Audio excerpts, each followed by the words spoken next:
কথাগুলো একটু মনোযোগ দিয়ে শোনেন, তারপর বোঝার চেষ্টা করেন, তারপর কিছু কথা বলতেছি, শুনবেন প্লিজ। আমাকে জারজ বলা হয়েছে, আমার দোষ কি ছিল? আমি তো শুধু সুতরাং আমাকে যারা রাজাকার বলবে তারা পিতৃ পরিচয়হীন অবৈধ সন্তান।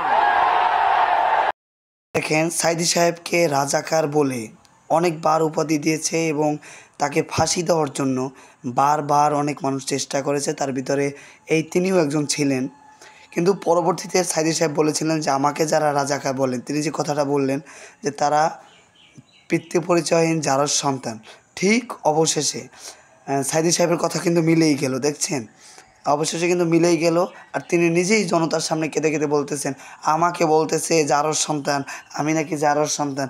তা ভাই একটা কথা বলি, সে যেটা বলছে তখন তো ছোটো ছিলাম, কোনো কথা বলতে পারি না, কিন্তু এখন বলি, আগামীতে যারা আছেন, এখনও যারা সমাজের ভিতরে হুজুরদেরকে বলেন মোল্লা মৌলবেদি বলে এখনও যারা আখ্যা দেন, ব্যাখ্যা দেন, বিশ্লেষণ করেন যে তারা কখনো ক্ষমতায় আসতে পারবে না, আপনারাও বেশি উড়েন না, বেশি বার বাইরেন না, তাহলে অবশেষে কিন্তু আপনাদেরকে এরকম কোনো না কোনো দিন কান্নার সহিত বলতে হবে যে আমাকে ও বলেছে, আমাকে এ বলেছে।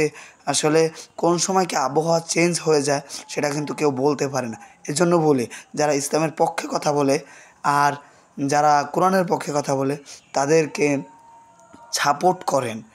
অন্তত সাপোর্ট করতে না পারলেও যদি আপনি মানে একদম ভীতু হন, সাপোর্ট করতে না পারলেও তাদের বিপক্ষে যায়েন না, অন্তত চুপ থাকেন, তাহলে ভালো থাকতে পারবেন। আর নাহলে এক সময় কিন্তু দেখবেন এই কোরআনের বিরুদ্ধে কথা বলার কারণে কিন্তু আল্লাহ দুনিয়াতে খুবভাবে অপমান করে তারপরে দুনিয়া ত্যাগ করাই দেবেন। আশা করি কথাগুলো বুঝতেই পারছেন, এবং যদি কথাগুলো সঠিক হয় তাহলে অন্যজনকে শোনার জন্য ব্যবস্থা করে দেবেন।